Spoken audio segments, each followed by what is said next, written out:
ऐसा होना चाहिए कि जितना इस मंच से सिंह गर्जना हो रही है और जब महाराज जी ने साक्षात ही गर्जना कर दी है तो जिन अधर्मियों को, पापियों को, दुष्टों को भगाने की आह्वान और संकल्प इस मंच से हुआ है, उनके दिल कांप जाएं।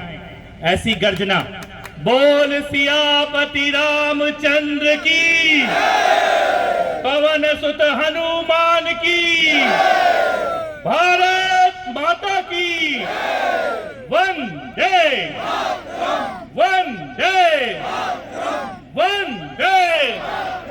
यमुना मैया की, यमुना मैया की जय श्री राम, जय श्री राम, जय श्री राम, जय श्री राम। ना कोई दूरी ना कोई खाई, हिंदू हिंदू, जोर से बोलना, ना कोई दूरी ना कोई खाई, हिंदू हिंदू, हिंदू हिंदू, हिंदू हिंदू, हिंदू हिंदू। बहुत बहुत आभार मंच पर उपस्थित महाराज जी के चरणों में और सनातन धर्म के सभी संत शिरोमणियों के चरणों में अपना नमन अर्पित करता हूं। आपकी पवित्र साक्षात देवीय उपस्थिति में ये कार्यक्रम हो रहा है और हमेशा इस पूरे क्षेत्र में, पूरी दिल्ली में और पूरे भारत में सत्य सनातन के सभी लोगों को संगठित करने, इकट्ठा करने, गौ माता की रक्षा करने और धर्म की स्थापना के लिए जो पूरा जीवन आपने अपना लगाया हुआ है, इसके लिए कोटि कोटि नमन आपको और सभी संत शिरोमणियों के चरणों में नमन। और एक बार जोरदार तालियों से स्वागत हो भाई अनुपम पांडे का, जिन्होंने और उनकी पूरी टीम का, एक बार पूरी टीम जो ये 600 लगातार 600 हनुमान चालीसा, एक बार पूरी टीम मेरे को लगता है यहाँ सामने एक बार आ जाए और जोरदार तालियों से इनका स्वागत और अभिनंदन होना चाहिए।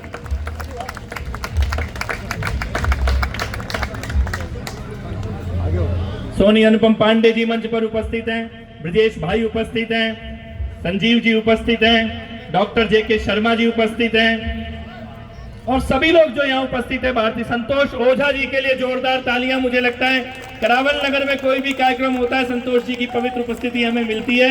बहुत बहुत आपका आभार। प्रमोद भाई का बहुत बहुत आभार। भारतीय जनता पार्टी के प्रदेश के, जिला के, मंडल के सभी कार्यकर्तागण, पदाधिकारीगण और सामने उपस्थित नारायण स्वरूप करावल नगर सोनिया विहार की जनता जनार्दन। हनुमान चालीसा का पाठ एक बार होने से ही भूत, पिशाच, विपत्ति, बाधाएं सब दूर होने लग जाती हैं। 7 बार होने से मन में जो संकल्प वो पूरे होने लग जाते हैं। 100 बार होने से संकट खत्म और सुख, समृद्धि, यश, इसका पूरा आशीर्वाद और ये कृपा हनुमान जी को सीधे सीधे ये आशीर्वाद सीता माँ ने दिया है कि जहां आपकी आराधना होगी, जहां आपकी पूजा होगी, वहां पर कोई संकट नहीं होगा, कोई विपत्ति, बाधा नहीं होगी। ये वचन स्वयं सीता माँ का वचन है जो हनुमान जी को दिया गया है।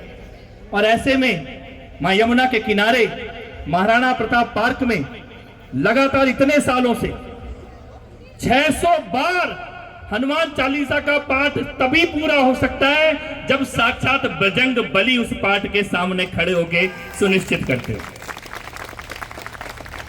पहली दूसरी बार शुरू किया तो कुछ लोगों के पेट में दर्द हुआ, अभी 600 बार में भी कुछ के पेट में दर्द हो रहा है। कुछ लोग विरोध कर रहे हैं, मैंने सुना। कर रहा है क्या कोई विरोध? भाई मत करो हनुमान चालीसा का विरोध, लेने के देने पड़ जाएंगे और हनुमान जी की जरूरत नहीं है, हम ही कर देंगे इलाज। ये छोटे मोटे कामों के लिए हनुमान जी को नहीं बुलाएंगे। अगर किसी के पेट में हनुमान चालीसा से दर्द होता है तो उसका इलाज हम ही कर देंगे। जय श्री राम। महाराणा प्रताप पार्क है सामने, जो अपना पुश्ता रोड है, इसका नाम पृथ्वीराज चौहान जी के नाम पर। और ये सभी पुश्तों का सौंदर्यीकरण और इसमें भी अपने धर्म के नाम पर हो, यमुना मैया का तट हो, सुंदर यमुना में क्रूज चले, ये सारी व्यवस्था महाराज जी के आशीर्वाद से, भगवान बजरंग बली के आशीर्वाद से हम लोग कर रहे हैं। मैं आज ये कहना चाहता हूं दो चार छोटी छोटी बातें आपके बीच में रखना चाहता हूं, क्योंकि हम सब हनुमान चालीसा का पाठ करने के लिए आए हैं। लेकिन मैं ये कहना चाहता हूं, केवल हनुमान चालीसा का पाठ करने से कुछ नहीं होगा। अगर आपने अपने गले में भगवा पहना है, अगर आप हनुमान चालीसा का पाठ करते हो और उसके बावजूद तुम्हारी आंखों के सामने कोई हमारी बहन बेटी को छेड़ के चला जाता है, तो तुम्हारा हनुमान चालीसा पढ़ना बेकार है।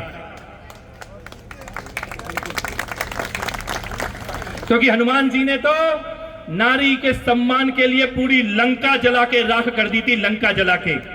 और मैं ये कहना चाहता हूं कि अगर कोई भी हमारी बहन बेटियों की तरफ आंख उठा के देखे, लव जिहाद करने की कोशिश करे, छेड़ने की कोशिश करे, पाप करने की कोशिश करे, और अगर कोई भगवाधारी खड़ा हो तो उन 1000 लोगों को भी डर लगना चाहिए कि एक भगवाधारी खड़ा है, बहन की तरफ आंख उठा के देखूंगा तो आंख निकाल के रख दी जाएगी।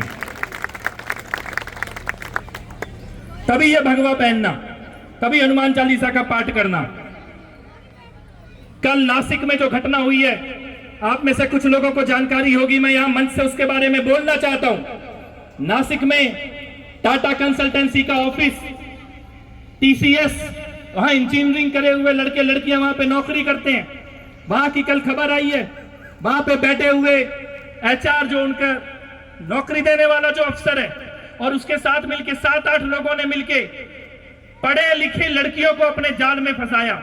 कभी उनकी सैलरी कम कर दी, कभी उनका प्रमोशन रोक दिया, और बाद में उनसे बोला नमाज पढ़ोगे तो परमिशन दे देंगे, प्रमोशन करेंगे, न मुसलमान बनोगे तो तुम्हारे को नौकरी दे देंगे। और ऐसा करते हुए उन्होंने न जाने कितनी पढ़ी लिखी लड़कियों को इस्लाम अपनाने के लिए फोर्स किया। और महाराष्ट्र की पुलिस की 7 महिला जवानों ने वहां पे नकली नौकरी की और उनके सारे ईमेल, व्हाट्सएप, कंप्यूटर रिकॉर्ड सारे चेक किए।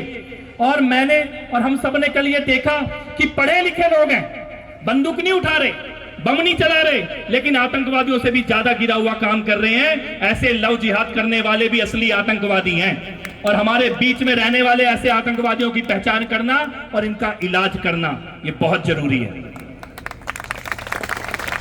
हमारी माताएं यहां बैठी हैं, मातृशक्ति यहां बैठी है। मैं आपसे ये निवेदन करता हूं कि अपनी बेटियों को लव जिहाद के बारे में बताएं, लव जिहाद से होने वाले संकट के बारे में बताएं। कैसे झूठा नाम रख के, झूठा तिलक लगा के, झूठा कलावा पहन के, झूठ बोल के मंदिर जाके और बेटियों को फंसाने का काम करते हैं, और उसके बाद उनको धर्म परिवर्तन के लिए दबाव डालते हैं, और जब वो नहीं मानती तो हत्या तक करने का पाप किया जाता है। दिल्ली में ऐसे न जाने कितने मामले हमारे सामने आए हैं, देश में न जाने ऐसे कितने मामले आए हैं। अब समय आ गया है कि हर एक घर में, हर एक परिवार में माता पिता भाई बैठकर अपनी बहनों के साथ और बेटियों के साथ लव जिहाद के बारे में खुलकर बात करें। यह एक ऐसा विषय होना चाहिए जिसमें हर घर में लव जिहाद के बारे में चर्चा और संवाद होना चाहिए, और बेटियों को नाम छिपाने वाले, पहचान छिपाने वाले, झूठ बोलने वाले लव जिहादियों से बचने की ट्रेनिंग परिवार से ही मिल सकती है, इसका संस्कार भी परिवार से मिल सकता है। यह संकल्प यहां से लेके जाएं। दिल्ली में आप लोगों के आशीर्वाद से आज से 1 साल पहले भारतीय जनता पार्टी की सरकार बनी, और आपके आशीर्वाद से उसमें कला संस्कृति की जिम्मेदारी मेरे ऊपर आई। मैं आपको एक बात बताना चाहता हूं, केवल और केवल 1 साल के अंदर कला एवं संस्कृति के क्षेत्र में दिल्ली सरकार में हमने वो काम किया जो पिछले 27 सालों से दिल्ली में कोई नहीं सोच सकता था। हम लोगों ने पहली बार नवरात्रि में मां दुर्गा की पूजा का आयोजन दिल्ली यूनिवर्सिटी के कैंपस के अंदर किया। 25,000 युवाओं ने मां दुर्गा की पूजा की। दीपावली के दिन इंडिया गेट पर, कर्तव्य पथ पर 1.25 लाख दिए जलाकर दिल्ली की सरकार ने दिवाली मनाई, और इंडिया गेट के ऊपर भगवान राम का द्रोण शो का आयोजन किया गया। तीज का कार्यक्रम 50,000 बहनों के साथ किया गया। दिल्ली यूनिवर्सिटी के हर कॉलेज में भजन क्लबिंग के कार्यक्रमों के आयोजन किए जा रहे हैं, और अगला भजन क्लबिंग का कार्यक्रम जेएनयू के अंदर जाके दिल्ली सरकार करने वाली है। तो सत्य सनातन के मानने वालों को जब आपने चुनकर भेजा है, तो अब सरकार में इफ्तार नहीं होती है, अब सरकार में नवरात्रि के उत्सव मनाए जाते हैं।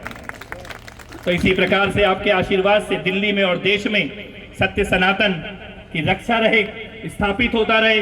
हम अपने परिवार में, क्षेत्र में सनातन के संस्कारों को जागृत करने का काम करें। हनुमान चालीसा का ये पाठ इसी प्रकार निरंतर होता रहे। और ये जो घर छोड़कर जाने वाली, घर बेचकर जाने वाली बात की थी यहाँ पर, मैं व्यक्तिगत उसके 2 अनुभव आपको बताता हूँ। दिल्ली के अंदर आज से लगभग 7-8 साल पहले ध्रुव त्यागी जी का मर्डर हुआ। मैं ध्रुव त्यागी जी के उनके परिवार से मिलने गया। अंकित त्यागी का मर्डर हुआ, उनके परिवार से मिलने के लिए मैं गया। मैंने वहां पे देखा कि पूरा गांव जो है वो त्यागी समाज का गांव था, लेकिन वहां पे किराए पर ऐसे लोग रख दिए गए थे कि मूल रहने वाले कम हो गए और हत्या करने वाले ज्यादा हो गए। और व्यवस्था ऐसी हो गई थी कि चंद पैसों के लालच में अपना नंबर भी खोया, अपना पैसा भी खोया, अपनी जमीन भी खोई, अपना घर भी खोया, बाद में अपना बेटा भी खोया। ऐसे बहुत सारे एग्जाम्पल हैं। तो जैसा गुरुजी ने कहा, अगर आपका घर है, आप बेच भी रहे हो, तो बेचने से पहले यह सोच लेना कि आपके बाद जो उस घर में रहेगा कहीं वो ऐसा काम तो नहीं करेगा जो आप सपने में सोच भी नहीं सकते थे। ये सोचकर अपना संपत्ति खरीदने का, बेचने का काम करें।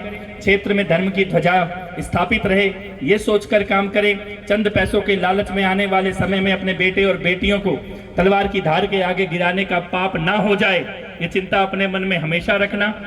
पुनः मां यमुना की कृपा सबके ऊपर बनी रहे, बजरंग बली का आशीर्वाद सबके ऊपर बना रहे और भगवान श्री राम की कृपा हमारे क्षेत्र पर, हमारी दिल्ली पर और हमारे प्रधानमंत्री श्री नरेंद्र मोदी जी के ऊपर बनी रहे।